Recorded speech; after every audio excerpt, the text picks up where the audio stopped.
Hello, everyone. Welcome to Amateur Radio Roundtable. This is a show about ham radio, shortwave, electronics, and we're glad to have you tonight. Hey, if you're tuned in on shortwave on 7490 on WBCQ out of Monticello, Maine, we'd love to hear from you. Send us an email to tom@w5kub.com, tom@w5kub.com. Let us know where in the world you are and how you're hearing the shortwave station tonight. Hey, we actually have an email this week from somebody listening. Here he is right here. This is from Ion Radio. Or, Glenn, is that Eon Radio or is that Ion Radio? Ion. You sure? It's not Eon? ION is Ion. Ask Bill. Bill? He knows that. Bill knows that Would stuff. that be Eon or Ion? It's been Ion for eons. There you go. Okay, anyway, hey, Ion Radio says, hi, Tom. I have your show tuned in on WBCQ. He said he's listening to Dr. D there. Glenn, I'm the one that gave Dr. D that name. You know that. He's listening to Dr. D there, so he was paying attention to the show. Dr. D, he says, Guido from Long Island, New York, on the show. Great reception here in southern New England. Man, he must be about 50 miles from the station. Yeah. On his realistic DX160 with a 40-meter dipole. He was probably close enough. He could probably pull the dipole off and still hear it there. Anyway, We're so glad we got an email from him. And, hey, send us an email. Let us know where you are. Hey, everybody, if you will, join our Facebook group.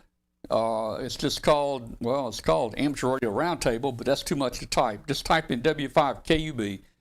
You'll find our Facebook group. We've got about 14,000 members in there, and we'd love to have you join our Facebook group. And if you will, right now, I'm going to ask you to do something for me. Hit the subscribe button. I'm going to help you out here. I'm helping you out. There's a subscribe button somewhere down around that arrow right there. So if you will, hit that subscribe button. Now, that helps us to, get our show advertised out to more people that are surfing around on YouTube and find our show. In fact, about 30% of our viewers find us, I think, from the little thumbnails that pop up on the side over there when they're searching for different things. So do all that. Don't forget, you can also listen. We're on every podcast carrier out there just about in the world. Man, I got so many stuff loaded here. I don't even know where it is. Let's see. Podcast. Well, I don't know where it is.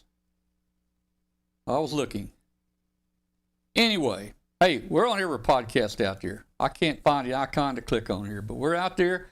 iNet Radio, Google Play, all of them. Just, if you want to download and listen to us anytime during the day, night, if you're driving, just look for Amateur Radio Roundtable on any podcast carrier, and you will find us out there. All right, so, hey, we didn't have a show last week. That should not have surprised anybody because we announced it the week before. So if it surprised you, that means you missed the week before. And if I get your name, you get a demerit. Now, all right, so, hey, I had a great time last week. First time I basically took some time off. We went over to Russellville, Arkansas, and ran around over a little bit and got some neat things. Gave a presentation at the club over there, visited my college and so forth. Let's go around the table here and just say hi to who we've got on here. Let's start with, it looks like Bill is on here first. Bill, how you doing? Hey. Actually, Glenn's there now, but go ahead, Bill. I had a good weekend, spending most of it at the QSO Today virtual Hamfest, and that was a blast. And he added some new features from the last time, and I particularly like the table rooms where you could go and sit at a virtual table, and start chatting with people, and but both video and audio. And I got to meet some people I hadn't seen for a while from California and Arizona, so it was a pretty good turnout, and really I thought most of the sessions went pretty well. So Glenn, I think Glenn did you present there as well that weekend? Not this time around. No, I had a conflict with this weekend. But it turned out pretty well, and he's got it pretty well, all the bugs worked out, and added some new features, and I thought it went well. Very cool. Yeah, I meant to go and something came up and didn't make it. All right. Well, I couldn't go because I was on vacation. How's that for an excuse? Okay. There you go. All right. Hey, let's jump over to my buddy there, John Evans from Russellville. Hey, John, how you doing, man? Oh, I'm doing great. I really appreciate you taking the time to come to our club meeting last week and do just an absolute world-class presentation on balloons. That was just really great. And I thank you from the bottom of my heart. And I know all the other club members had mentioned that that was one of our better programs, so I really appreciate that. And I'm interested in hearing about how your exploring and adventures went around your old stomping grounds at Arkansas Tech. Yeah, well, we'll talk about that in just a few minutes. Had a good time, actually, but it rained on us some over there. We had a couple days of no rain, but then a couple days of rain here. But man, I must say this, John. I apologize. I did not recognize you when I came to the club that night. Guys, if you remember, John has been on here before, and he had a beard that was about 2 feet long. I mean, he looked like Duck Dynasty. I mean, I tell you, he was Mr. Duck Dynasty here. And when I got to the club, I walked right up to him. I said, "Is John Evans here?" And he goes, "I am John Evans." Man, and I've known John for like 40 or 50 years. Oh wow. Oh well. Hey, you look good with that off. You know, Thank you. Did you get any little stubbles when you shaved it? Was it hard to cut off, man? I mean, No. it came right off real easy. Yeah. Okay. All right, man. Just checking here. Was looking good, man. All right. Hey, and also with John is Dennis W5RZ. I met him at the club Tuesday. Hey, Dennis, how you doing?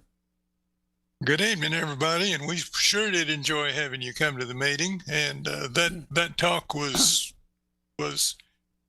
entertaining as well as being really informative. It kind of let us know how that balloon stuff works, and makes us want to try it.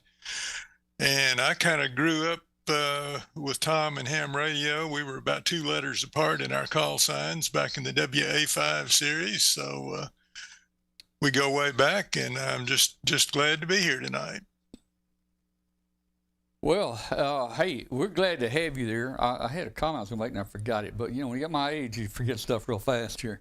Man, I wish it what it was. Oh, I know what it was. You know, you're talking about that it was a good presentation. Well, Bill here taught me everything I know. So just everybody just thank Bill right there for it. Hey. All right. Well, look, let's do this. Let's talk about. Let me see. I'm going to try to bring you guys in on split screen here, and I'm going to let's see if Dennis fits. Wait a minute. Nope, he ain't there. Hey, Dennis, can you scoot over to where you can get in the camera right there, so I don't have to adjust it? Yeah, that's a little better. Middle-ish, yeah. Well, let me see if I can do something better here. I'll just go like that. I'll go like that. All right, hey, let's just jump right into this. I got several things to talk about tonight, but let's go ahead and jump into the trip over to Russellville, and we're going to talk about several different things here. Now, you guys normally have a net tonight. John skipped the net. Yeah, please don't give him any demerits. What about you, Dennis? Did you check in the net tonight? No, it's at 8 o'clock, but they'll have plenty of people. Okay. They can do without us. All right. Well, very good. Maybe I hope some of them are in the chat room or just at least watching tonight. I don't know if any of them are or not. I really can't tell who's here. Let's see. It's looking. I don't know. I don't see anybody in here that I recognize. Okay. Well, anyway, hey guys. So hey, as you guys know, I have a relationship with Russellville. I basically lived in Russellville from 1966 through part of 1969, and went to Arkansas Tech over there. until my uncle called me, and my uncle called me and says, "Man, we need you like really bad right now," and I had to go. And people my age probably know who I'm talking about when I say my uncle. But we had a good time over in Russellville. Let's see, I've got a few little pictures here. I got to go out to man. The college had grown so much that I couldn't get across it. I don't know if the roads just stop or if there's a maze or what. I couldn't get across it from the east side to the west side. I was having more trouble. I had to put it in the GPS to get across. And I know normally our hotel was up north right there near the interstate. And normally I would have took that little road that makes a little dog leg around to the north and the west side. It would have come right down by my dorm here. But I didn't know, there's so much growth out there, I didn't know which street it was. So we came down Arkansas, I guess that's 7, and tech has really grown. And I could not find a way to cut across that campus. So we went all the way down. Finally, we put it in the GPS, and we finally figured out how to get to the west side. Got up to my dorm. That's that's the old dorm that I was in my last year right there. Now, that dorm was brand new, brand spanking new when I went there in 1967, 68 area. Of course, it's not very new now because it's 57 years old. But I got to go inside. They invited me inside and showed me around and showed me all the changes. And every room now, but basically has a private bathroom. We didn't have a private bathroom per room, but they all have private. So I guess what they did, they eliminated a room every couple rooms and just built baths there. Of course, the old payphone that used to be out on the wall out in the hallway right in front of my door. It's gone. They had a fire extinguisher hanging there now, and I guess they don't have a need for a payphone since everybody's got cell phones. So anyway, hey, got to look inside the room. Yeah, typical room. The furniture's changed and so forth, but it was an interesting experience. There in the center, the portion of the building in the center, we had what we call house mom back then. And the house mom, she was kind of like your mother and, took care of everybody. And they don't have house moms anymore. They've got, I think they got students that are basically like a dorm chief or something, basically, that lives in that apartment right here in the center. Anyway, hey, that was fun. We looked around. I recognize some buildings, but there are so many new buildings after 50-something years. It was just amazing. Hey, it went, drove downtown, drove past the courthouse. The highway was supposed to do a zigzag, and it didn't do a zigzag. And I thought, well, I've got Alzheimer's or something here, because the road, I know I used to have to zigzag here. And anyway, I asked Dennis and them at the meeting that night. I said, didn't the road zigzag? And they said, yep, but they straightened it out. Now, I don't know how many years ago it was, but it goes straight now. So, a few little changes like this. Got to eat at Whataburger. I was looking forward to eating at Whataburger there on the campus because it was it opened, I think, 57 years ago. I don't know if it was my first year or my second year there, but they opened the Whataburger right there on the campus. So I was eating there opening day, and then I went back and ate there again, and it's just as good as it was back then. We, Kathy wanted to go up to Mount Nebo, and it was raining that day, and I said, are you sure you want to go up there? And she said, yeah, I want to go. And I said, are you really sure you want to go up there? And visibility was about 10 feet. And if you've ever driven up Nebo, it's some really steep 180-degree turns going up that thing. And, we went up it anyway, just so she could see it. We got up on top, and they couldn't see anything at all because it's too foggy. We're kind of up in a cloud. But, hey, I've got a picture here of Nebo from across the Arkansas River.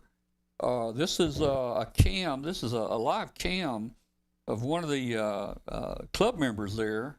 Richard Daly puts his cam on. And at the distance there, you can see Mount Nebo.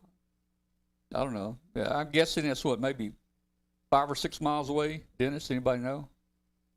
I mean, your mic's muted, Dennis.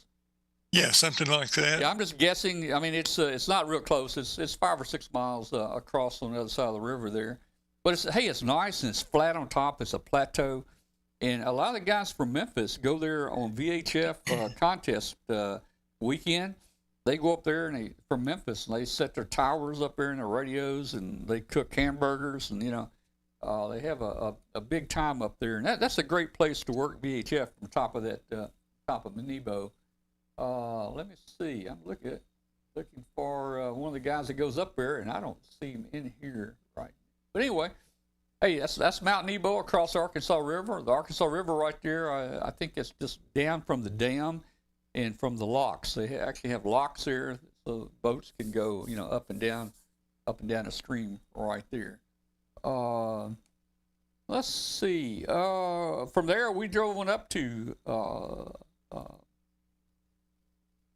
Missouri, to Branson, Missouri, and we stopped there at Arkansas's deepest. This is the Grand Canyon in Arkansas. That's not a very good picture. I'm not pointing the camera at the Grand Canyon, but it was pretty deep here for Arkansas, I guess. And boy, the wind was blowing, and we had a lot of rain and fog and stuff on that trip. So I don't have any of the pictures there. So anyway, hey John, come on in here, John, and hey, tell us a little about the club there, and everything we need to know about the club. Well, our club's been going since the late 50s, mid 50s, and it's morphed into a couple of different directions over all those years. But one of the founding fathers was Grady Hudlow, and another one was Jack Miner, and they kind of was the one that got the club going. And man, I could mention so many names. I won't get into that, but there's like Frank Hotard. He worked real hard, and he's probably got more people on the air than anybody else. He's loaned out lots of radio gear. He would always loan a novice their a new transmitter or a new receiver or both to get them going. There was Dick Spencer, WA5LKB. Frank Hotard was W5BLP, Brass Panders League. There was Cliff Jennings, just a real good guy, K5AXP. I didn't know I was going to have to do this, so I'm pulling this off the top of my head, but Cliff Jennings and Dick Spencer, WA5LKB, John Hallbrook, Bill Davis, W5AII or AI. Those guys were really the ones that got our club going and kept it going. Of course, Grady Hudlow was K5OES, and Ron Van Buren, W5ILH, and Don Rickard, WA5IXG. I mean, those guys were the real backbone of the club and kept us going. And right now, currently, I'm the president, and we've got really probably about 130 members, paid members. We don't have quite that many, and the people that come to our club meeting is less than that. They usually have about 25 to 30 members. It kind of varies from month to month, but as you saw how many people we had at our meeting, and that was pretty much typical. There were several people that weren't there, and we send out a newsletter, and if you I think you get our newsletter. Yeah. And anyway, we do real good. We do lots of activities since COVID hit. We've kind of backed off on a lot of the items that we did, like the Fall Fest and the Valley Fest and whatever. We just now mostly do Field Day is our big event since COVID. And generally, Dennis kind of ramrods all that. This past year, Dennis was our Field Day chairman.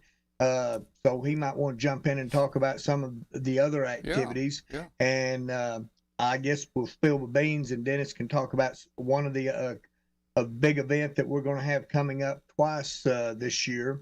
So anyway, we've got a great little club, and we've been growing. We usually have about maybe one or two members new members every other month.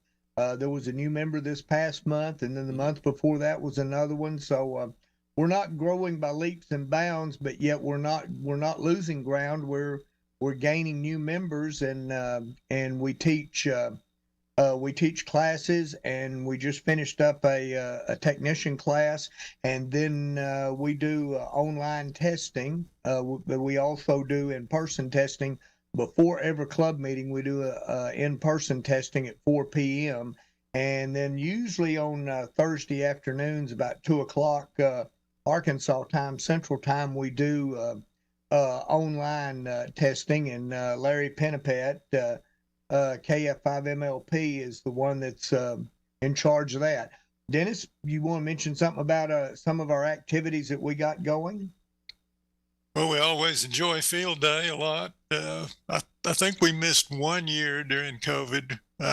We all operated from home and turned into club score. So we're back at it now, out in the heat. You know, we don't go for air conditioning and all that stuff. We just camp out and get hot and bug bit and all of that. We're looking forward to operating W1AW Portable 5 for the Volunteers on the Air event in June, and maybe one more time. And so we don't know exactly how that's going to go. Joel Harrison, W5ZN, past president of ARRL, is coordinating that for Arkansas. And he has assured us that we let's see, the last event, I guess, was, I don't know, there was a W1AW in Arkansas at some point several years ago, and we made thousands of contacts. So he assured us that we would be involved in that again. So we're looking forward to that. I think John's pretty well covered things. You know, we've added the Hamfest back in again, and we're awfully pleased about that. And I'm sure he'll talk some more about that in a few minutes. Yeah. So someone in the chat room mentioned that you and I, our calls were so close, and did we test at the same place, same time? Guys, that was, I got my license a couple years before I went to Arkansas Tech. So we were, I don't know where Dennis was. I was 200 miles from Russellville. I drove to Memphis, Tennessee to take my test. We had to go to the FCC to take it at 16 years old. Drove down to Memphis, passed my test. And how about you, Dennis? Did you have to go somewhere like Little Rock or somewhere? I went to Little Rock. I lived at Brinkley, so we had our choice between Memphis and Little Rock. But took my novice test over in Clarendon, W5HZH. I remember it well. Gave me my novice, and he had a big Collins station, a 130-foot tower. I just thought I was in heaven when he let me sit down there and listen on that thing. And then went to Little Rock, and I got the call, general call, WA5IIS. So I was an I in 1963, and you were a K a little bit after that.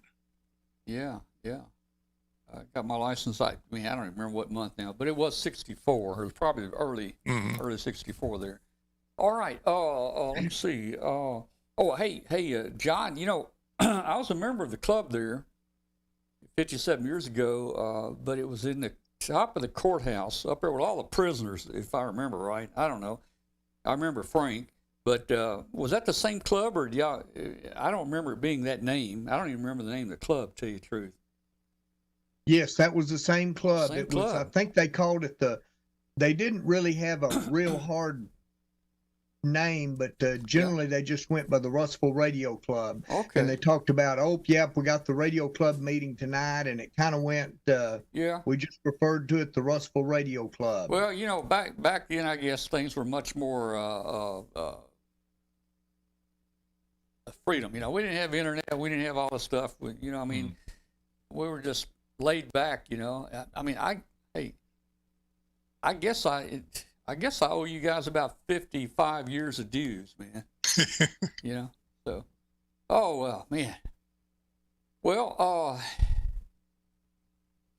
let's look at the pictures. I think you got some pictures of the Hamfest. Man, I wish I could have made it, but I just had a conflict here. So, you want to show us some pictures of your Hamfest and how successful was it? I think the Hamfest was really successful. When they started giving the report of the coming up of the Hamfest, and then your presentation, Dennis and a few others will comment that I was just speechless from from what went on at the meeting. It was just great. But here we'll talk about some of the pictures of what went on at the Hamfest. This was our was it our 27th Hamfest, Dennis, or 28th? I should have looked that up. I believe it was the 28th. Yeah, the 28th Hamfest. I wished I could say consecutive, but Right. COVID knocked us out of a couple of years there, or 3 years, but we sure made up for it. So we'll get started here with some of our pictures. This is just a general overview of the flea market. The Hamfest was held over at the Dardanelle Community Center, right on Highway 22, not too far from downtown Dardanelle. As you're headed towards Paris or headed over the lake, that's where it was held, just a little ways out of town. And this is just a shot of the flea market. You're kind of looking east in this shot. To the right or the south is the stage, and that's where the ARRL forums were held, and the ADXA forums, and then of course the ARRL table was there. To the left was the main entrance, and there was also a couple of rooms where we had we did our testing. We did both W5YI testing and also ARRL testing. I'm just going to run through some of the shots. I'm not going to elaborate, and I know everybody's seen the gear, but I just will hit some of the high spots. Friend of mine, this was his SB 100 that he brought, just to show. This is just to do a cross section. These aren't cherry picked pictures. These are random pictures, and some of them were made by one of the members in our one of the guys that goes around to different Hamfest, and he made some of these pictures for us. But here's an example. Here's two Motorola XPR 8300 DMR repeaters, and there to the right of this picture is if you guys will remember, way back in the 60s and the 70s, Heathkit, especially in the late 70s, they did the trainers for like the school. So these are little devices where you can program up Motorola 6800 chips, and it had a little prototype in a breadboard area. Where I used to work, we had a bunch of those, so that was kind of near and dear to me, because I think those came from where I used to work. And here's a Radio Shack 10 meter transceiver, just to give you an idea. A Variac. These are some computer power supplies over on the right. The 25 and 50 amp power supplies. If you needed a rotor, down at the bottom you can see the rotors. Over on the end of the table on the right, there was a nice selection of rotor controls. Kind of look over to the left a little bit, you'll see a piece of Collins gear. Here's just some more test equipment, vintage stereo stuff. More stuff. Significant here, there is that Yaesu rig down at the bottom, but if you look just to the left of that, there's a couple of Morse code keys, Vibraplex bugs. It looks like they're in pretty good shape. Kenwood and Yaesu was well represented. Lots of test equipment. There was a Swan 350 there, and look at the price of that. That's $20. You know, if you've got a Swan, just those knobs on the front panel, all of those are worth are worth $20. And there's a tube caddy with original tubes in it. That was kind of significant. There's, if you needed a tuner and an amplifier and a couple of meters, dude, you were ready to go. There's an antenna there in the back of that with the balun with the coax. Anybody that needed a 10 Tech Omni, there, you know, you're ready to go. That our Hamfest had real gear. It wasn't just junk like some of them. Of course, some people consider all this stuff junk, but anyway, nice selection of Heathkit, Hallicrafters. So I'll let Dennis pick it up from here because we had multiple activities going on at our Hamfest. We had forums, we had presentations, and we had activities both inside and outside. So Dennis, just carry on. Thank you, John. Yeah, there was some beautiful used equipment there, and one of the problems with Hamfest nowadays, especially when you don't really commit to having it until about September, John, is that new equipment dealers don't come to Hamfest like they used to, and to get one, you probably would have to start a whole lot earlier. But there just are not that many. We talked hard with several of them, and they just couldn't do it. They had a conflict. The economics are working against them, hauling all that stuff around when there's so much business done online. And so some people were a little discouraged about that. And so I pushed the idea of let's have lots of activities, and everybody bought into that. Let's give people something to see.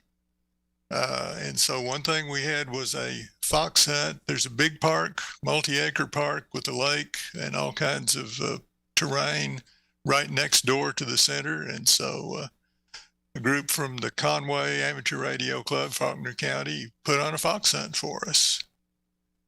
Okay, John. Yeah. Now here's the ARRL forum, which was well attended. There's our section manager, Jay, N5LKE.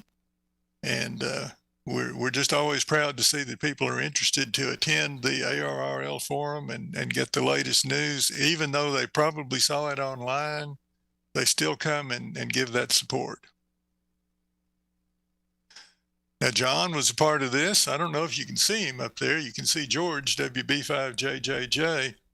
They actually did 2 FT8 and digital forums, one for the second hour of the Arkansas DX Association meeting on foxhound and various DX hunting techniques with FT8 in digital modes, because that can get pretty involved just to figure out which mode the guy is using.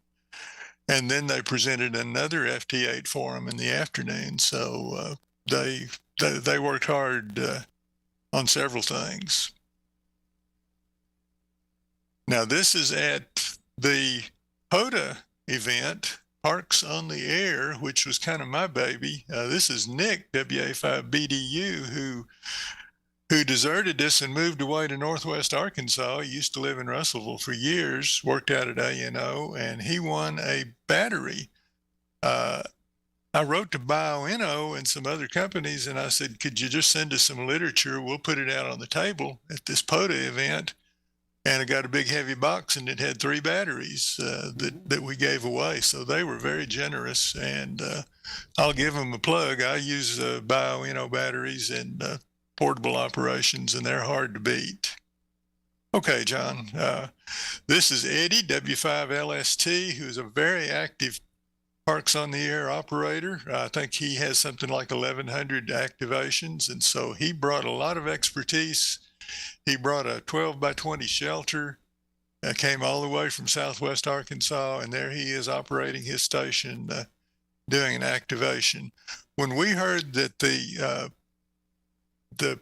Hamfest venue is right on Highway 22, which is 2 POTA trails, the Butterfield Trail and the Trail of Tears, And as long as we're within 100 feet of the right-of-way, we could activate that trail.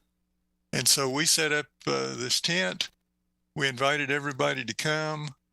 We called it a POTA meetup. People usually just meet in the park and do nothing but POTA, so we didn't know how this would work in conjunction with the Hamfest, but we probably talked to 100 people as they went by, and we had about 25 sign in the sheet and stick around and either operate a little and discuss POTA strategies or learn about what POTA is.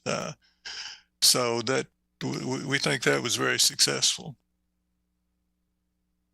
This is Mike Garrison, KG5YTY. He's getting in his very first activation on the club's rig. He sat down there and got 10 or a dozen contacts, and now he can send in his very first POTA activation log. This is the setup. It was just about that far away from the sidewalk where everybody had to walk in and out. So we caught a lot of them. They would wander over and we would tell them what it was all about, and that they may or may not have been interested, but they got to see it in action, and we were glad to show it to them. This is someone getting a demonstration of how a POTA activation goes. A couple of guys looking on while Mike activates. This is Eddie again, W5LST. And these ladies, one of them, the one that's on the rig, is, and I forget her name right now, quite an experienced POTA activator. And she was doing an activation, and she had brought her friend over who had never done one. And they tag teamed each other, and the friend did her very first activation. And that made me feel good, because that was worth the whole effort. That kind of thing is what we did it for. So a lot of people just stood around out here and talked about various things, and learned about POTA, looked at the equipment, had a good time. In conjunction with the outdoor activities, we had a satellite demonstration. A young man named Matt, and he had a helper holding the antenna, and was just standing up out there working through the satellites. They had a pretty good crowd gathered around, and just another example of the kind of things that we felt like we wanted to do for this Hamfest. This is Daniel Weatherly, N5DDW. He's an engineer and a pretty good educator, and is explaining about his homebrew magnetic loop. He builds antennas, builds magnetic loops. He does POTA activations with the loops, and they work quite well. So people enjoyed seeing that, and he did several impromptu sessions about the loops. All right, next year, it's always the first weekend in March. I think we're going to do it again. Back to you, John. Well, thank you very much, Dennis. Boy, you did a great job narrating that. Since this was unrehearsed, great job. We hope we haven't secured the venue yet, but we're working on that, and this is what we're planning on next year, first weekend in March, and we had about 48 tables, and we had a complete sellout of our tables. If we'd have had more tables, we could have sold more. But if you looked at the venue, we just about filled it up with the tables. If we put another row or another couple of rows, then it'll be so crowded you can't hardly walk down the rows or the aisles. So we'll probably stay at that size for a little while longer. I don't want to go anywhere without mentioning Mike McAllister, because he's the one that pulled all this together and got the Hamfest going this year. That we had been talking about it for a little while, but we hadn't got any real commitments from people. And Mike was able to take the bull by the horns and just say, we're going to do the Hamfest, and he's going to take care of it. I think he did just a great job. So anyway, that's how our Hamfest went. Hey, I mean, do you John, guys John. have any questions about it? Yeah, John, turn your screen share off, if you will. Oh, I'm sorry. That's okay, not a problem. I could have done it here, but then I wouldn't have known how to undo it.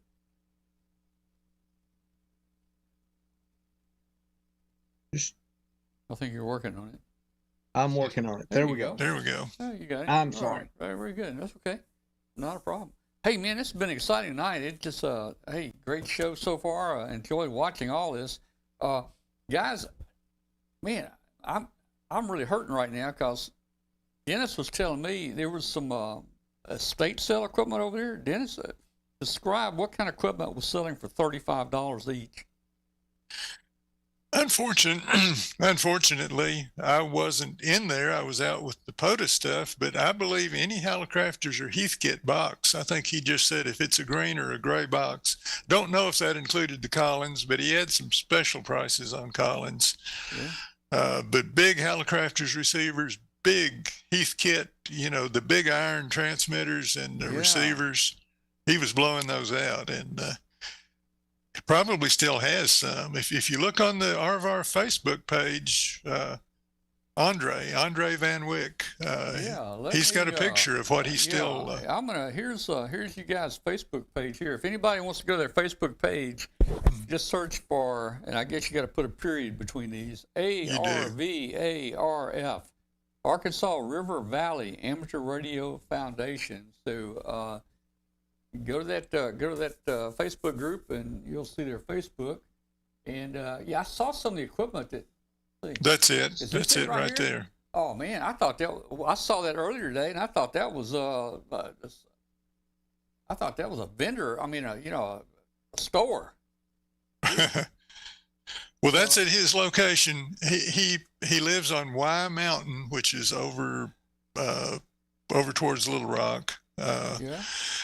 And where they have the Daffodil Festival, and he has a house with a tremendous tower there, and that's where he has stored all of this estate equipment that he's collected. He's been so busy putting up towers, taking down towers, that he really hasn't done too much with it, and so now he's I think he wants to retire. But gosh, if you wanted a Collins rig, and he says give him a call, shoot me an email, you can come by and look at it. So well, I may have to go and rob a bank or something and just drive over there, And, well, you might have to rob. You might not have to rob a very big bank. Yeah, well, I mean, he doesn't give it away, and he really at the Hamfest he was motivated by not lugging it home because it is big and heavy, so the prices might not be quite as soft there at his location. But I'm tempted to go over there, but it's kind of by appointment, so I probably wouldn't go unless I intended to buy something, and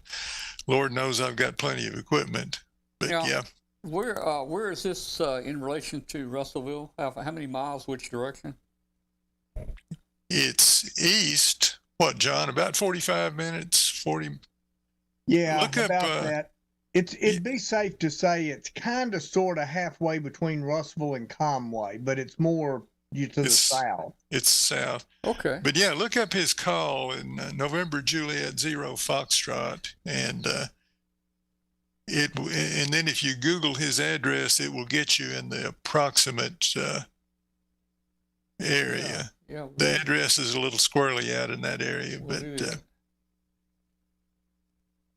gosh, he had a sale there, and we all went over there, and it was incredible. It was mind-boggling.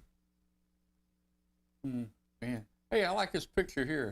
Who did you post that? No, Richard posted that. Guys, that is a picture. Richard posted that. That's a new beam there. That you can get now. That's a stepper. Yeah, man, what a. Well, when he had his first sale, Dennis and I went, and he was selling the he called it hanks of coax, but I couldn't carry my hank of coax. They were $10 a piece, and I couldn't carry mine. That Dennis could barely carry his, and then of course Dennis carried mine for me. But I didn't remember that.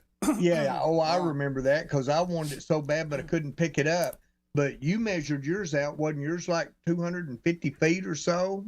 No, I picked up a piece that he said was about 160 feet, and I thought it was heavy. It was LMR 400, and it was 330 feet for $10. It was used, but hey, Yeah. got a lot of life left in it. Oh, so, yeah.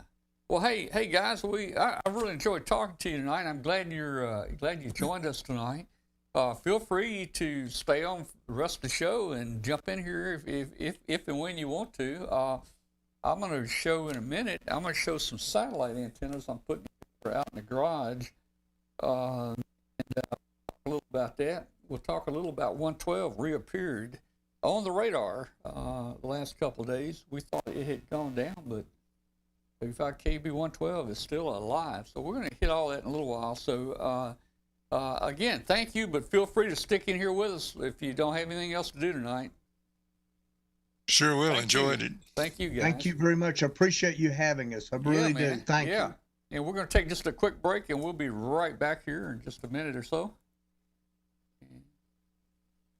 Cabin Fever, spring into the new year with ICOM. ICOM's newest amateur FM transceiver is the IC V3500, and it's ready to hit the road with whatever you're doing.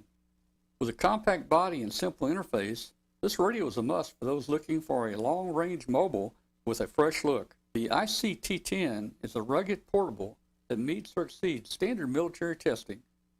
With an IP67 waterproof rating, the IC-T10 can withstand any field activities ahead. Hear any transmission and listen to FM broadcasts with the loud 1.5 watt speaker. The IC705 is a perfect sidekick and QRP companion. Base station features and functionality at the tip of your fingers. It's a portable package. It covers HF 6 meters, 2 meters, and 70 centimeters. This compact rig weighs in at just over 2 pounds with an RF direct sampling. Most of the HF bands and IF sampling. The ID5100A is innovation and mobility taken to the next level. Designed from user input, the ID5100 offers an intuitive user interface experience with an industry-leading touchscreen display. Additionally, the ID5100 connects with Android devices and Bluetooth headsets via the optional Bluetooth module. The ID5100A is one of the most advanced dual-band mobiles on the market today. And last but not least is the ID52A. It's a VHF-UHF dual-bander with D-Star and FM dual-mode functions, and is the first handheld amateur radio with a full-color 2.3-inch waterfall display. This radio supports conventional FM communications and D-Star simplex repeater, regional, and worldwide calls over the D-Star Internet Gateway. Visit www.icomamerica.com/amateur for more information on ICOM Radio. All right, guys, and we are back here, and we've been talking with Dennis, W5RZ, and John, W5 VHS, over in Russellville, Arkansas. And boy, we've talked about my trip over there and the club and the presentation and Hamfest. We've had a good time so far tonight. Let me just mention here, we're about mid-show. Just want to mention here, guys, if you're out there listening on WBCQ 7490, we'd love to hear from you. Send us an email to tom@W5KUB. We love hearing from you if you're listening to the show on shortwave. We'd really like to hear from you. Guys, this is not a high-power shortwave station. We're only running 50,000 watts, relatively low power, but it gets out into a lot of different countries, and that's good enough for us right now, getting the word out. And here's the picture I was looking for earlier about our podcast. Our audio podcast is on everything from iTunes to Google Play, iNet Radio, you name it. We're out there. You can find Amateur Radio Roundtable anywhere. And let me just say this again. Hey, if you guys out there are listening to the podcast, I love getting the emails from you also. So send me an email to tom@w5kub.com. And for all our viewers here on watching our YouTube channel, please help us by hitting that subscribe button. Right there it is. No excuse for not knowing where it is. I'm pointing at it right there. So hit that subscribe button. And just one last thing, join our Facebook group. called W5 group. We would love to have you there. Hey, let me just real quick. I want to jump into just a little satellite operation.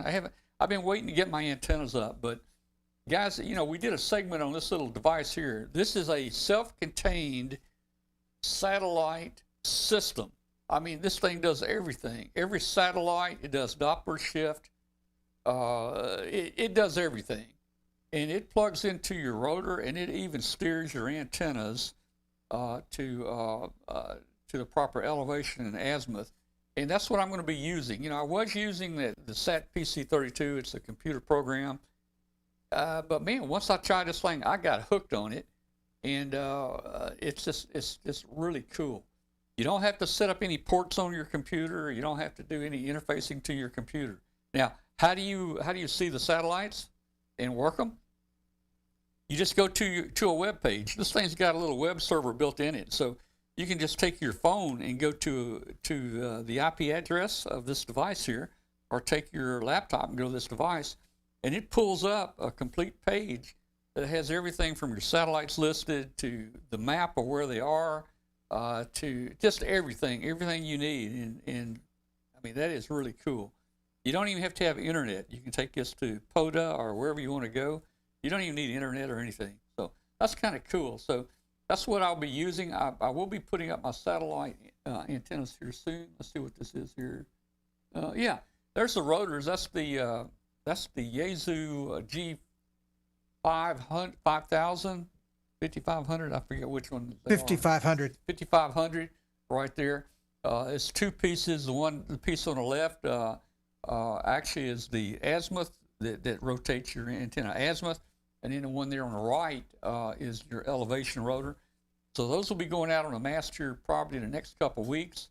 And as you guys know, I had just a single Yagi for 2 meters out there, and probably about a 10 element Yagi for 2 meters, and I had maybe 11 element, a little short 11 element for 440, which worked fine. But I want to improve my station a little bit here. And so what has happened is, let's see if he's in here. I don't see him tonight. My friend Rick in WA4 NBM surprised me. He brought me an M square, I guess it's M square antennas. It's the, let me see if I can get a better picture there. It's the cross antennas, that the vertical and horizontal polarization. These are actually circular polarized. They've got a matching. They've got a matching device. You can see here the little coax matching devices. You see a little relay there on the end of that boom right there, and just by sending 12 volts up, I can change these from left hand or right hand circularization to left hand circularization and so forth. So this is the X or the cross booms. The 2 meter there it's a pretty significant size antenna. There you can see some more of the matching in the little relay box there. There's some of the 440 antennas there. Let's see, part of the 2 meter there. I'm just now getting the elements in. Man, it takes a long time to put all those elements and everything in. This is a lot of stuff here. But you can see there's the 2 meter right there. So we're gonna have fun with it. Get it up on the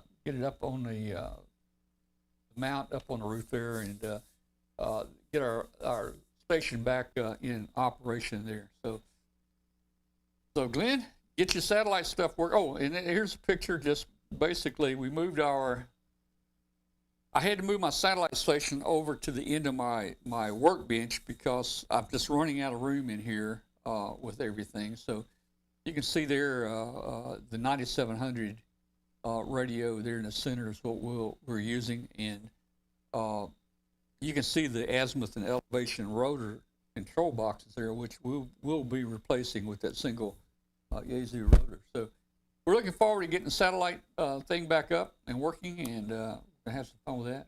And Glenn, you'll have to get your stuff going here so we can talk to you on satellite. I mean, theoretically, mine is working. I just need to dress up the cables. Yeah. Theoretically. All right. Wow. So let's see.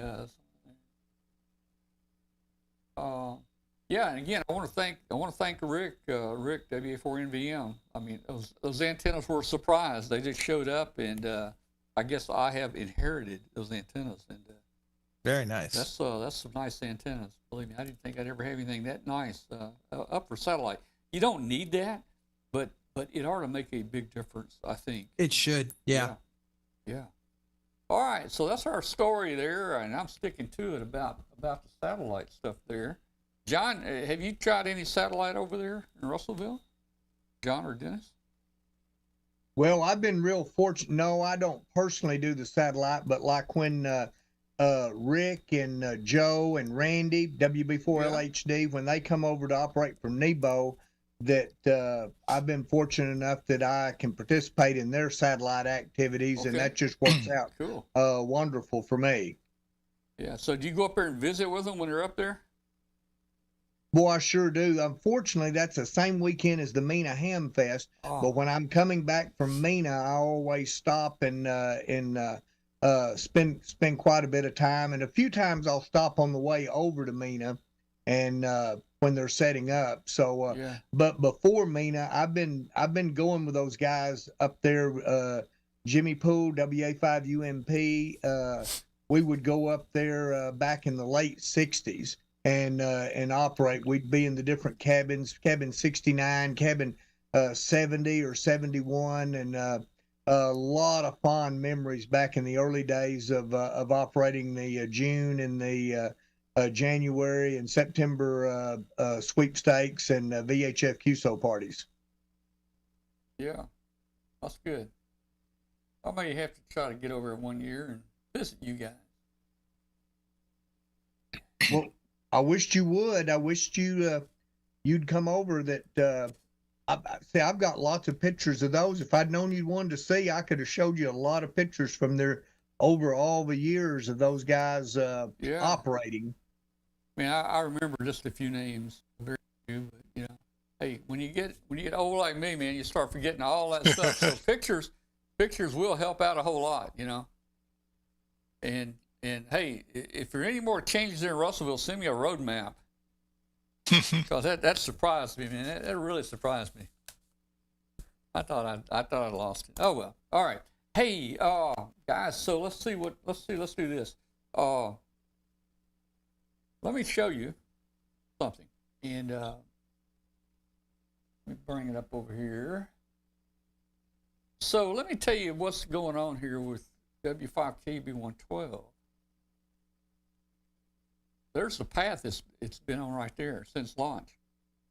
So I think we've done pretty good. We've only gone across China maybe 10 times, but we won't verify or deny that. So Tom, the Chinese complained that we had sent 10 balloons across China over the past year. Was it solely yours that did this? Well, at that time, and I just noticed this during my presentation to the guys over there last week. At that time, 112 had only gone across China 7 times. So I thought, well, that's not me. There was at least 3 others then. But then, Yeah, he will neither confirm nor deny right. this. But then I showed him the picture of 113, and I immediately recognized it had gone across China 3 times. So 7 plus 3 is 10. So, you know, and the interesting thing, I don't have the screenshot here, but a friend of mine sent me a picture of Fox News, and it had a big headline here. Joe Biden says that China says we sent a balloon across China 10 times. It's not true. And right there below it, it says Tom Medlin of Amateur Radio Roundtable says it was probably a Pico balloon. Right there on the same screen. Right under Biden's name. So I think they know me there now, you know. That may not be a good thing. You know, so anyway, here's what happened, guys. This is the new map that we are developing here. If you look at APRS and stuff, you can only go back, I don't know, a little ways, maybe HabHub or one of the others. You can't go, HabHub now or Sonde Hub only lets you go back like 7 days or something. I don't know. This map we're developing here is a Google map, and we've got it running on our server. and it pulls from Whisper, automatically pulls from Whisper, and the satellites. So there's a CSV file that's right there on the server, and all we got to do is put your balloon on this CSV file, and then you can see your balloon on this map, and it's really cool. So what I had 3 balloons on this map for testing: W5KUB 112, 113, and 115. And we were really having a lot of trouble making this map work on my server. There's a lot to this, and I had a programmer friend that was really involved in this. And it took us about a month of making changes and trying things. During that month, I had turned off the Python script that we used to pick up 112 and send to APRS because I thought 112 was down. So we haven't been looking for 112 for 30 days. So yesterday, we got this map working on my server. And since it was looking for W5KUB 112, 112 popped up right there, right below Alaska. And I said, what? And I clicked on it, and it had, it had yesterday, the day before's date. Not last month, but it had the day before's date. So I go over to Whisper and pull it up on Whisper, and sure enough, there they are. So it started transmitting again. Now, I don't know what's going on. I know there's some major solar flares and stuff. I don't know if that's causing any issue. I think we could have a transmitter problem. We may have an antenna, half the antenna fell off after 280 days. 112 has always been very weak reception, Tom. So okay. it hasn't been getting out very far. Yeah, and it's you're been right. intermittent. You're right. You're absolutely right on that. And by the way, the aurora was visible in Tennessee. Yeah. Even as far south as Florida. But we had a tornado go through with severe thunderstorms during the peak of the aurora. So saw nothing here, but the northern lights are visible in the south every once in a while. Well, and thanks for reminding me that, because that was one of my complaints about 112 for months, that it wasn't reporting, with the Python script, with the dual data mode. And that's why we actually started running a second Python script that just stripped out the single W5KUB. So you're right, and thanks for reminding me. It was spotty. It was spotty a lot of times. So and if you've ever worked, or have you ever worked Aurora? It is a fun mode, 2 meter sideband or CW. Have I? If you're working voice, it sounds like somebody whispering. Oh, really? It's a very raspy thing, and then CW is a very raspy sound. But you can work quite a distance on Aurora. If 2 stations can bounce off the Aurora thousands of miles apart, they can work each other. So it's a fun mode. I worked a lot of it when I lived in New Hampshire and up in Ohio. Yeah, so now even if you can't see it, get on 2 meter CW and sideband and have fun with it. Well, guys, I'm hoping here, that maybe the next day or two it shows up again. So just the fact that we picked it up the last couple of days, I know it's still flying, and the altitude was still good at 47,000 feet. So it's not losing altitude; it's still flying. Where was it, Tom? Where was it? It's right. The last report. Well, the last one I got right there, you can see it on that map right below. I mean, Alaska. The most recent one that that was it. That was it 2 days ago, right below. And Sunday Hub shows it coming down. It showed it over the next couple of days coming down, crossing the bottom end of California-Mexico border and going across that way. Now, yesterday, I want to show you this. Yesterday, they launched an intercept for one in that area.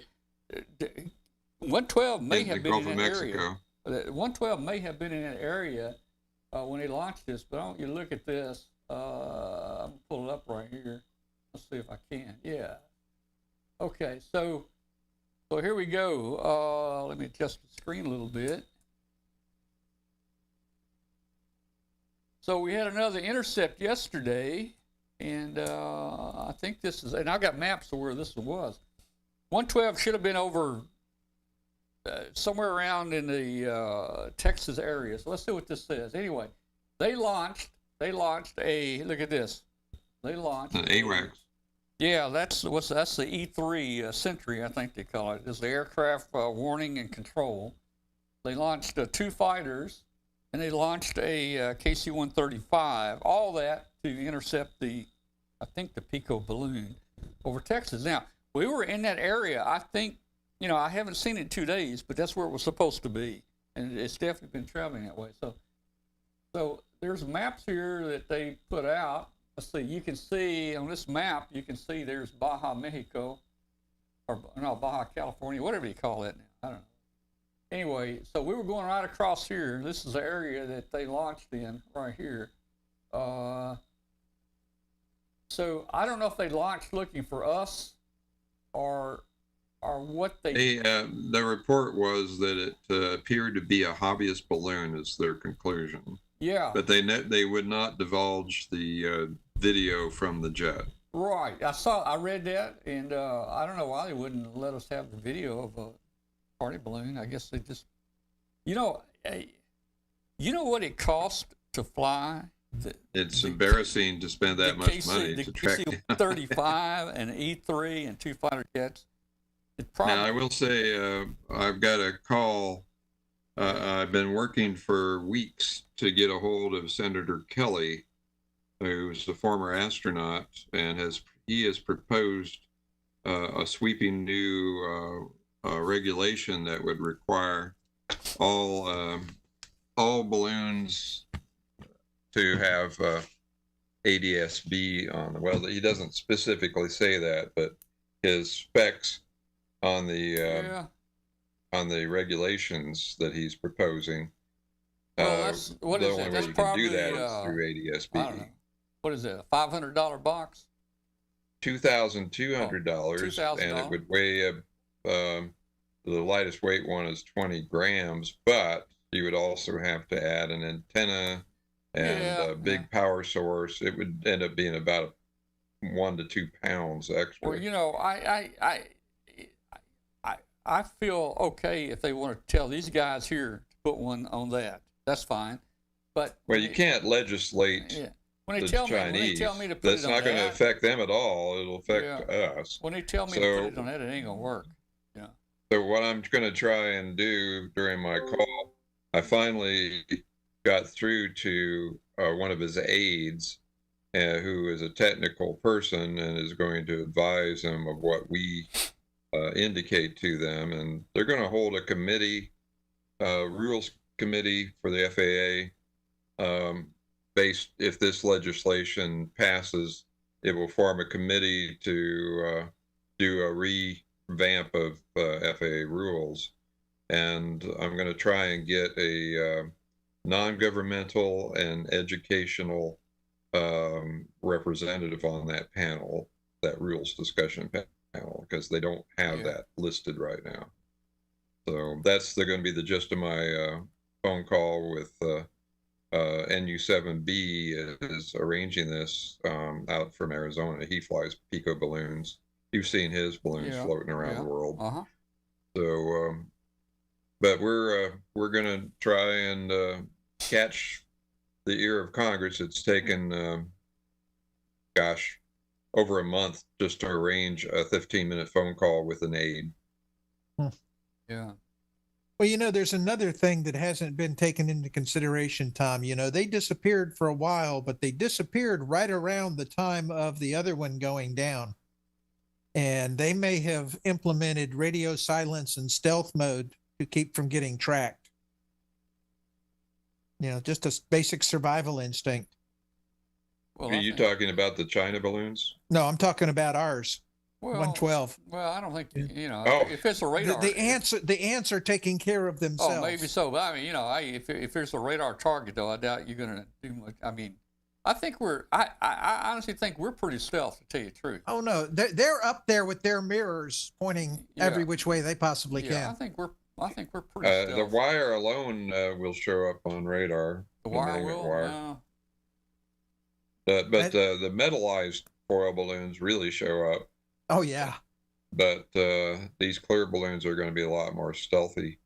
I'll tell you what, if they're picking up that number 36 wire out there, they're probably picking up they're picking up every piece of straw and dust particle and everything that's flying They around are. out there. And there's a lot of junk up there like that. Yeah. And if they keep doing that, they're going to keep scrambling jets. There should be a weight limit or physical size beyond which they, at a threshold where they scramble jets. Well, you know what? There should be a couple order of magnitudes bigger than what we're flying. There is kind of a weight limit, which is an FAA regulation. Well, of course, but they just don't know they're about scrambling jets for any little thing they see. They just don't know about it. Yeah. Well, hey. But it's good exercise for them, I guess, to see if they can track that. I'm sure they haven't. This hasn't been the first time they took the filters off the FAA, the NORAD radar. But as was pointed out, the Chinese, whatever regulations they come up with, is not going to stop the Chinese from their programs. Yeah. You can't legislate China. So, all right. If they want to do something that's not legal in the new regulations, they're going to do it. And as was pointed out, they can send out false ADS-B signals to show a fake location. Right. I mean, they can do anything like that. So the only thing these new regulations are going to do is to impact the hundreds of National Weather Service radiosondes that give us our winds aloft forecasts. The cost of those will go up by 2 orders of magnitude, and these are throwaway transmitters that usually cost less than $100, and now they're going to be costing $2,100. Mm-hmm. I mean, $2,400. So that's going to make those soundings prohibitive. So there's going to have to be some exceptions. So what I'm going to push for is that we have a representative on this rules committee when they do form it, or if they do form it. Well, there's no guarantee that this legislation will pass Congress to start that rules committee, but it'd be good. Maybe they'll invite you up there. In fact, I've started putting your name on all the ones we fly. So that would explain all these postcards I'm getting from some guy named Kim Il-jun. What's his name? Yeah. Oh man. Oh wow. All right. Or Chi. What's his name? How do you say his name? Zing. I can't even say it. Anyways. I'm from Arkansas. I can't say it. Let's see how John says. John, how do you? I thought you were putting Glenn's name on everything. Yeah. All right. Well. But Glenn can track who's monitoring his internet communications now, right? Yeah. Yeah, I mean, I do that kind of stuff. So, hey, Bill, have you blown up one of the newer Yokohama balloons yet? I mean, have you? Yeah, I've got a really cool setup. I found at Harbor Freight. There's a tire inflator and a deflator. It's called an inflator-deflator. Yeah. And it's got a little vacuum port. So I saw your battery post. pack. I saw your post. So, what kind of are you measuring the circumference? What kind of circumference are you getting on it? I'm only getting about 92 to 95 inches. That's small, man. But all the old balloons were doing 100 right, inches, right, and they're 6 grams heavier. They're 47 grams instead of 41. Well, I think I had a fluke. I think I had a fluke on 112 because when we first flew it, we flew at 52,000 for over a week. Yeah, I'm sure that was just a little one. That one was out of spec. Yeah, the good, I measured. I'm almost certain it was 111 inches in That's pretty amazing. I'm not real accurate on my circumference. Yeah. I'm just tying a string, and it's not Yeah. perfectly spherical. Right. So, but it's somewhere around 92 to 95 inches is what I've been Oh, that's showing. terrible. So that's But gonna bring us I haven't down. flown any of them. I just Yeah. inflated 3 of them. That's gonna make our maximum altitude maybe about 44,000 or so. Yeah, quite a bit lower. Yeah. But we'll see. I may get one flown tomorrow, but I've got this little inflator deflator unit from Yeah, I Harbor saw that. Freight I saw that I use Bauer makes it, and it inflated it in about 30 minutes, and it deflated it in 30 minutes. I can inflate mine pretty fast, Bill. I out in my shop, I've got this like 40-gallon compressor, 150 Oh psi. yeah. You know? But I wanted to get a portable unit Yeah. that you could carry around. It's basically for your car. But I mean, I can it's put pretty 150 fancy. pounds. I can put 150 pounds in there real quick. You know. Well, yeah, I don't know if you really want to do that. I think it's easy. It's better to inflate it over the period of about 30 minutes. Yeah. Or Well, I so. go slow. I go pretty slow, and Yeah. keep the volume down. And But do you remember the diameter of that plug that you made? That special adapter plug that fills it completely. I don't remember the diameter, but he machined those out of a piece of solid metal that fit that balloon. It was made for that Right. balloon. Well, figure out. Let me know what the diameter Yeah, I is. need You to- can I need to text get it to it. me. I need to get it for you there. All right. Well, okay. So, Well- anyways, that's I may fly one of the new ones tomorrow if the conditions are right. We've had such terrible weather and heavy winds. It's 30-knot winds today. Yeah. And we had a tornado go a mile away, so That was fun. a pretty It's tough been tornado fun. went down through here, and And What- I what like did your it- T-shirt there. what did it Glenn. turn out? F4 or something like that? F4? Oh, that one in Mississippi, that was a bad one. In Yeah. fact, the remains of that are what went over my place.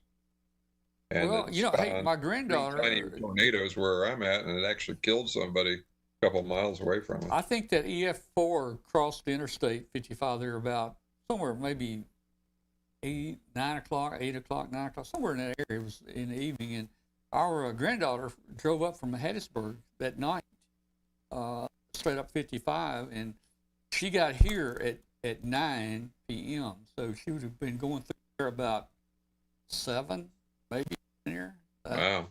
She said the weather was just really bad. She was hearing tornado warnings on the radio.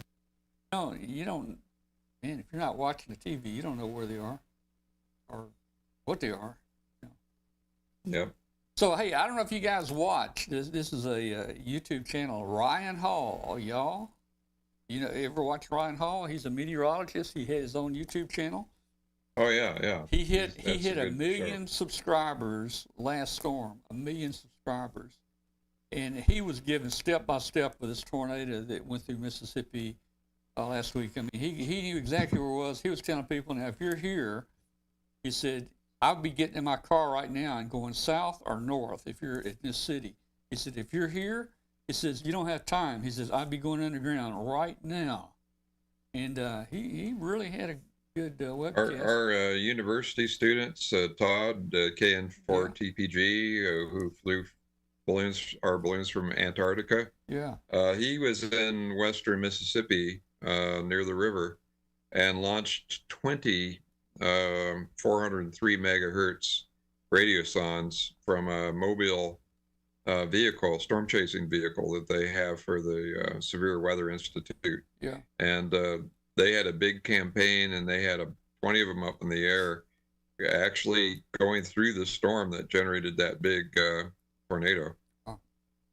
Well, hey, Ryan,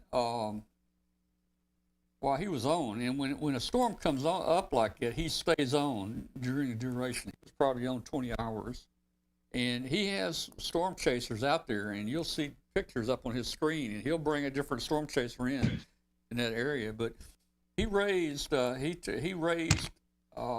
$100,000 in about an hour on his channel there for the folks in here. So I thought that was just really great.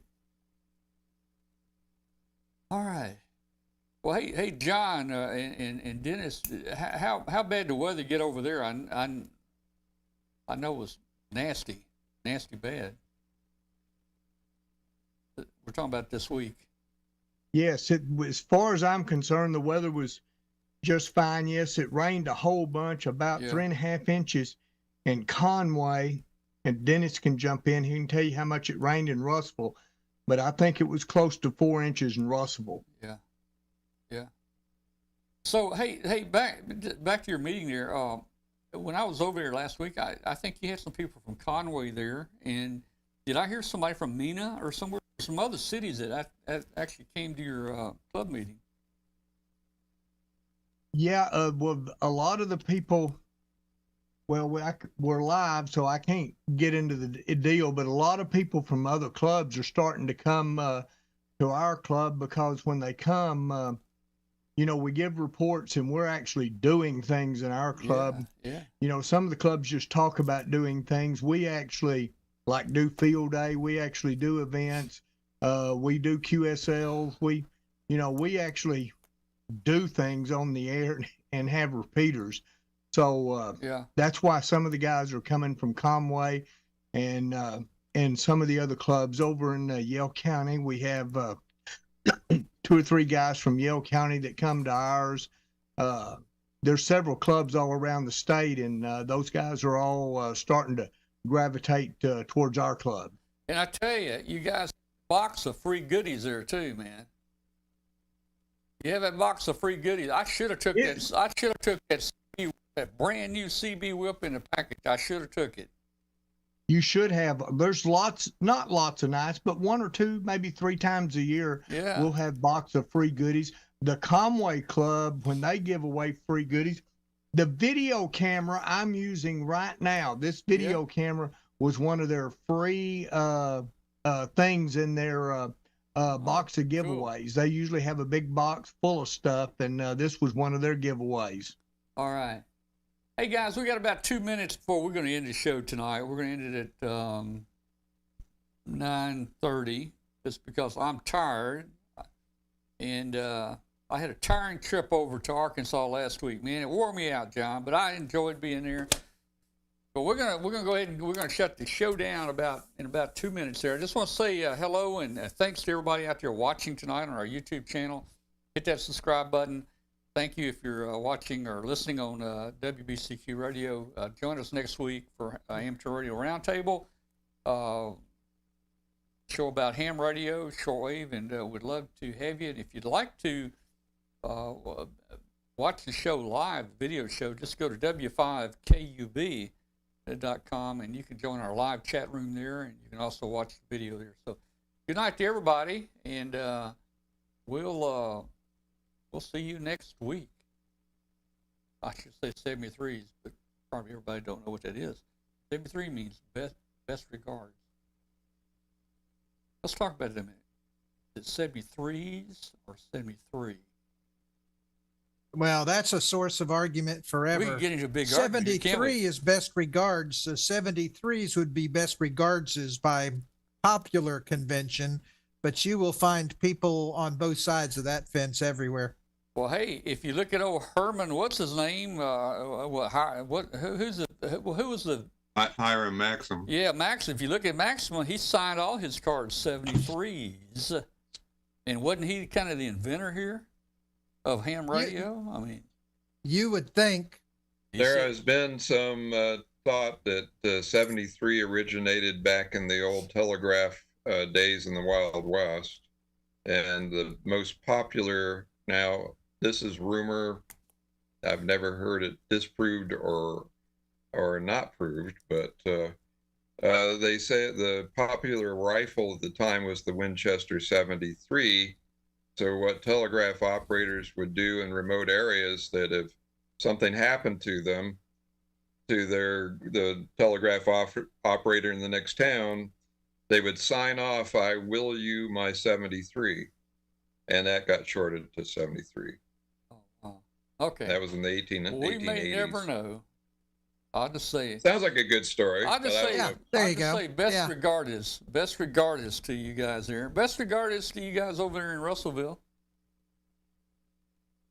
Well, thank you very much, and I hope to see you guys in a couple of weeks, or at least week after next, at the Memphis Hamfest. Yeah. Hey, we're gonna be there. We'll be there. Yeah, and something to think about too is this weekend is the Corinth April Fool Hamfest over at the Crossroads Arena in Corinth, Mississippi. Oh, that's in Corinth this weekend? Yes, this weekend. Wow. I'll be there. I'll be selling stuff. I have to give that some thought. That's about 100 miles from here. Yeah. It's That's a pretty small, much the halfway point between here and Memphis. yeah, it's a smaller Hamfest, but they're moving to 2 days this year, so they're growing. Every year they get a little bit bigger. Yep. That's on Saturday? Saturday and Sunday. I'm going to be there Saturday, and it's from 9 to 5 on Saturday and 9 to noon on Sunday. Okay. All But right, I'm just guys. going to be over there Saturday. Are you going to that, Tom? No, I got to be here. I got some other obligations. Got a hip replacement Friday. Wow. Not No, me. not his. Not me, but Oh. my Kathy's getting a hip replacement. Oh my Friday. gosh. So I kind of need to be here. She might not be too happy if I should, run down to Corinth Saturday morning. Yeah. Yeah, no, she'll start throwing things, But slash I will his be, tires, things like this. I will be at the Memphis Hamfest in a couple weeks, whenever, 2 weeks, 3 weeks, whatever it is. It's 2 weeks. It's the week after. Yeah. Well, And I'll be there I also. think she's going to do fine with the hip replacement. I'm thinking in just maybe, I'm thinking in 3 to 4 weeks should be pretty close back to normal. Yeah, my dad had that several years ago, and he said it was absolutely the best thing he could have ever done. All right. Okay. Hey, the rest of the part of the show, we're going to talk hip replacement. There you go. All right. Let me see. Let's see. We're going to close the show out. The show is officially closed.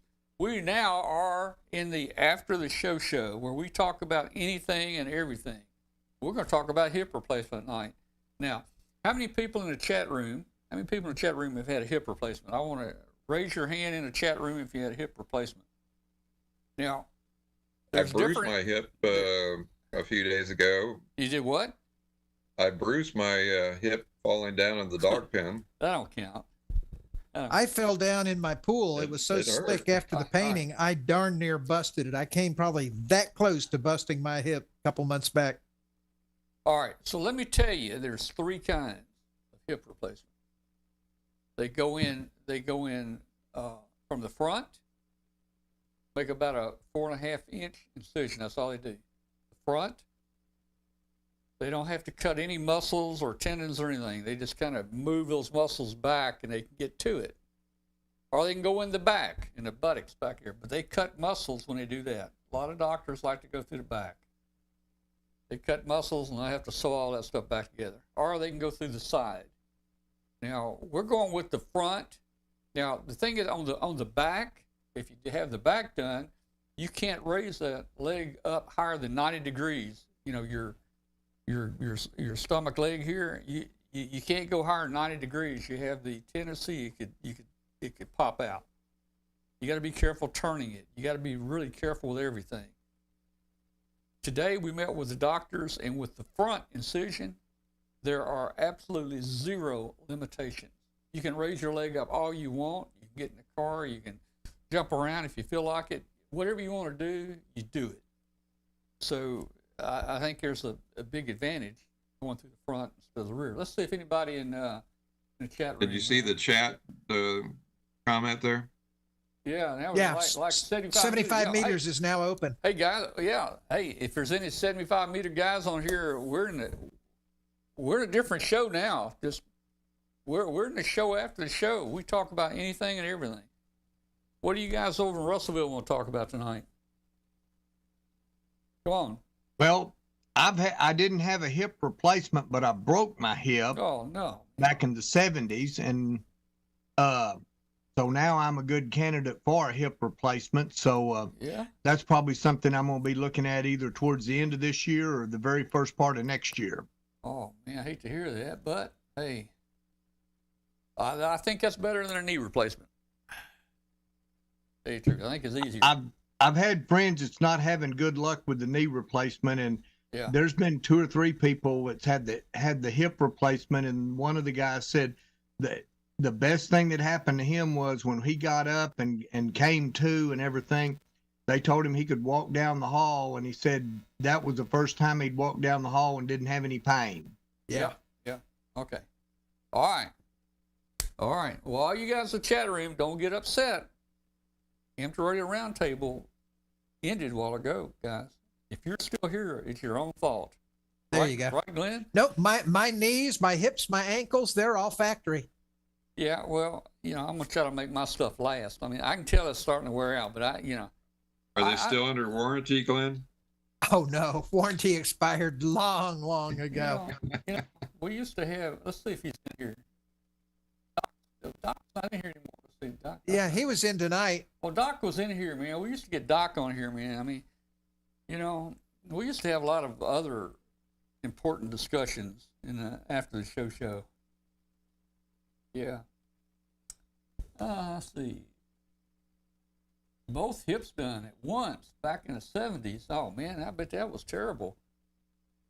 Yeah, Back my in dad the- played tennis for years and years and years, and gosh, guess it was about 10 years ago.